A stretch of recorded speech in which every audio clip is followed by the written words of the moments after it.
Thank you, Mr. Chairman, for holding this hearing, and thank you to the witnesses for being here today. I hope we'll get to do multiple rounds because I've just got more questions than I can ask and get responses to in 5 minutes. But to start with, I've been hearing a lot of accusations made in here that seem to make it sound like sound forest management is somehow contrary to good environmental stewardship.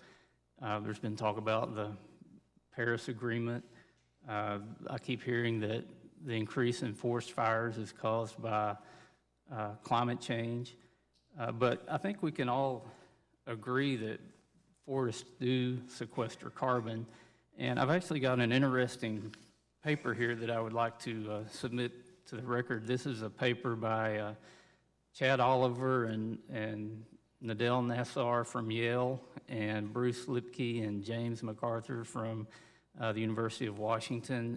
Without objection. Yeah, it was published in the Journal of Sustainable Forestry, so I think these are definitely credible information. And the title of it is Carbon, Fossil Fuel, and Biodiversity Mitigation with Wood and Forest.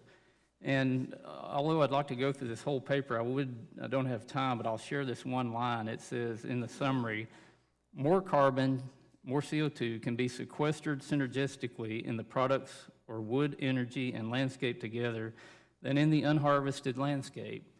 So this paper points out that the best way to sequester and store carbon is by actually managing forests, producing wood products, and using them in construction, and even using wood in fuel.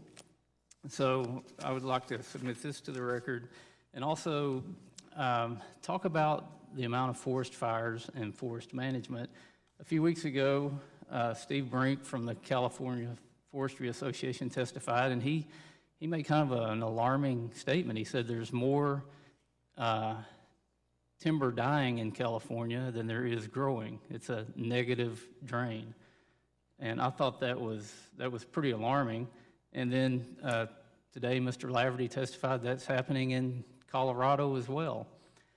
So I got to thinking about my state. And in my state, where we actively manage forest, we have a very robust forest products industry. We're actually netting 16 million tons a year of growth in our forest. And that, to put that in perspective, that's a 28-ton truckload of logs every minute, every hour, 365 days a year. That's how much more is growing than being harvested.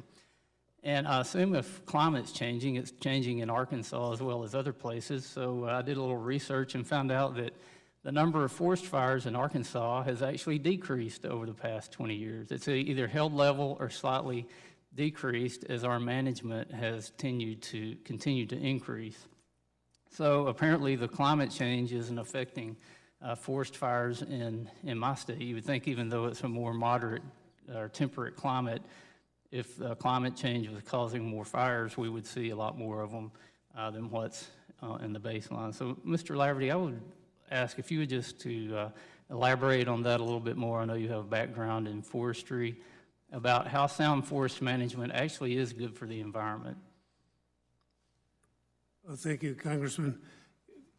Just a thought, and to pick up on what you've shared, you know, I really believe that we can actively manage these landscapes and reduce the impact that comes from fire. I shared with some folks, it's a California example, the Rim Fire in 2013. I was on a panel with the National Academy of Sciences the third day of the fire. It had burned 160,000 acres in 3 days. We did some assessment work, and we figured that there's conservative 100 tons an acre on that landscape that burned. The total fire burned 257,000 acres. That's, if I do my math right, that's about 25 million tons of carbon that were blown into the air just on that one fire. If you do the math in California and look at the emissions that take place in Southern California, it's off the wall. So I believe that, you know, one of the benefits that come from healthy forests that you've talked about, Congressman, is in fact the carbon sequestration. And when you look at the millions of acres that we have to plant on national forests, we can be leading the world in sequestering carbon by active management of our landscapes. I'm out of time for this round, Mr. Chairman. Chairman, I'm going to try to be as brief as my southern accent will allow me to be.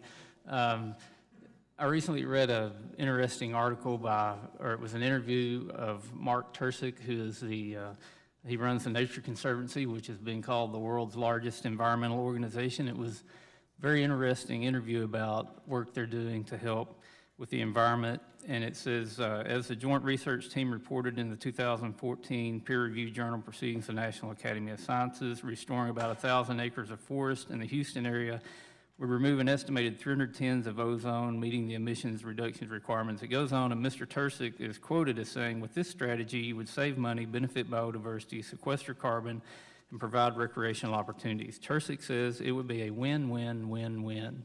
I've used that language a lot in here about healthy forests are a win-win-win situation. In the brief amount of time we got, I want to go down the road. Is there any negative to a sustainably healthy managed forest? Mr. Laverty? No. Mr. Howland? No. Ms. Brown? Depends on what healthy means and to whom, but no. Mr. Fight? Absolutely not. So we should all be able to work together to manage our forest in a healthy manner, sustainable manner, for everyone's benefit, and I yield back.